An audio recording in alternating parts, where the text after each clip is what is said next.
ስነ ጽሁፍ ወይስ ታሪክ? ስነ ጽሁፍ። ምድብ 4 ስነ ጽሁፍ። ቢመከር ቢዘከር ከጧት እስከ ማታ በእጅ አልልም ብሎ ቆየ ሲንገላታ። በዚህ ቅኔ ውስጥ ህብረ ቃሉ የቱ ነው?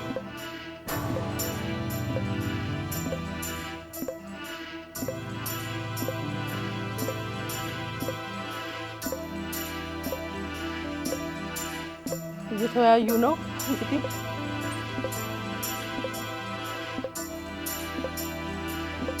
ይህን ጥያቄ ለኦዲየንሱ መስጠት እንፈልጋለን። ለኦዲየንስ መስጠት እንፈልጋለን ብለዋል። እስኪ ስጡ፣ ምረጡ። ማን ይመልስላችሁ እስቲ? ስሜ ዳዊት ሻሚ ይባላል። የአዲስ አበባ ዩኒቨርሲቲ የፐብሊክ አድሚኒስትሬሽን ኤንድ ዲቨሎፕመንት ማኔጅመንት ሁለተኛ ዓመት ተማሪ ነኝ። መልሱ በእጅ አልልም።